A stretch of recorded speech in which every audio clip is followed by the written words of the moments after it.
Hi everybody, this is Sharia Shahid and you're watching All of Your Business. In today's episode, we have a lot to talk about our Pakistan's economy and latest developments happening across Pakistan and across the globe. Let's discuss them with our guest, Mr. Mehtab Haider. Assalamu alaikum, sir. Alaikum assalam. How are you, sir? I am fine. So are you enjoying the chilly weather which is becoming more unbearable with the passage of time? Yes, of course I am enjoying.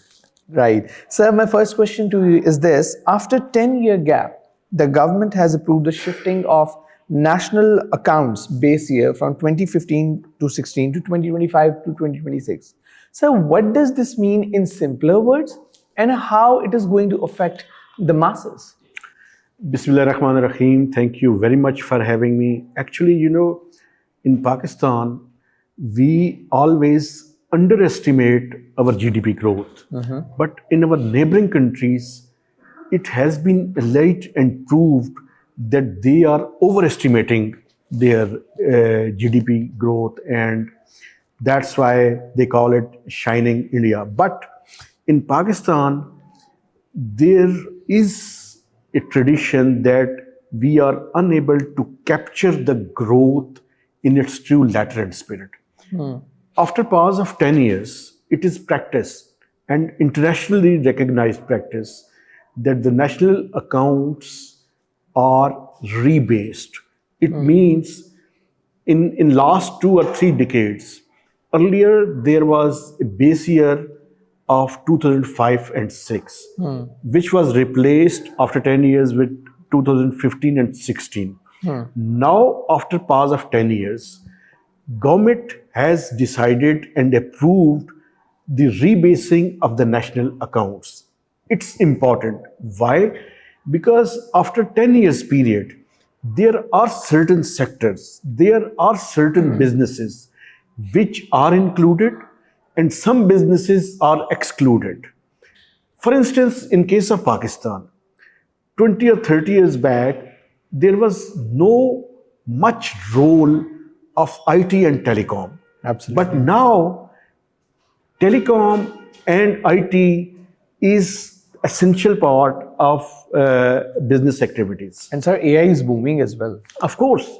So keeping in view this changing trend, rebasing of national account is very important. I can give you another example. For instance, everyone is talking about minerals. Everyone is talking about silver. Everyone talking about gold. But in Pakistan, we are unable to capture the production of silver and gold.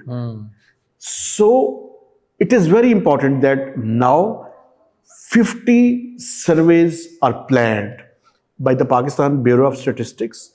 And there is one important element that with the approval of the Prime Minister Shehbaz Sharif, now the government has decided that 12 more surveys will be added into this national rebasing exercise for calculating the GDP growth to fully capture the small and medium enterprises. Right.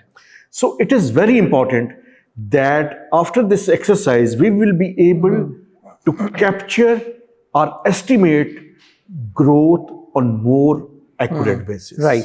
So, FBR has abolished the role of local agents in assessing duties, due taxes on vehicles import. So, does that mean that the middleman is not going to be there anymore, or how it is going to be beneficial, or what difference it's going to make in the process? Actually, FBR has amended the Custom General Order, where they have abolished the role of local agents for assessing duty and taxes on imported cars, especially old and used one. And this practice is being used in most of the cases for those vehicles which are imported from the European countries, especially from German-based manufacturers. Now, FBR will receive the price from the manufacturers directly, and on the basis of that, they will assess the value and the tax for clearing of those vehicles coming from abroad.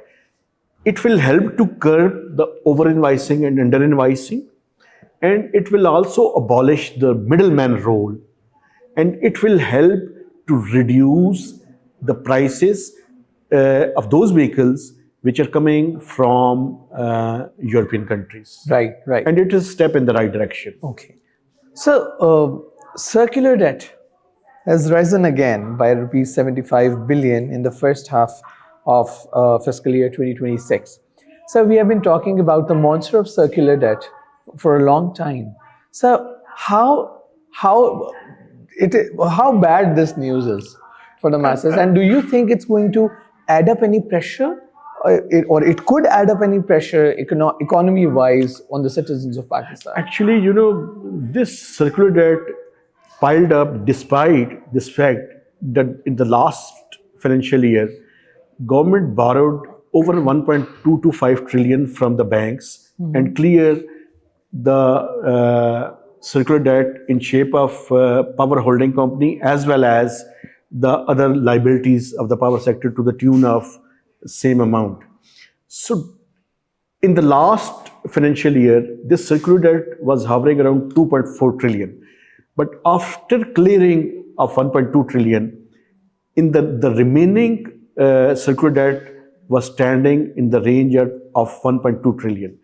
But inefficiencies continues, discos losses are there.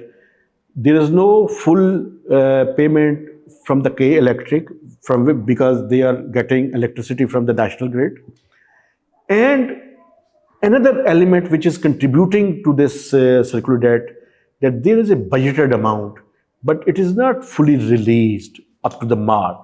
So these 3 or 4 factors are contributing to multiply or piling up the monster of the circular debt. Until and unless the power ministry will be able to recover the full cost of generated electricity, this monster of circular debt is going nowhere. It will continue to persist and continue to accumulate.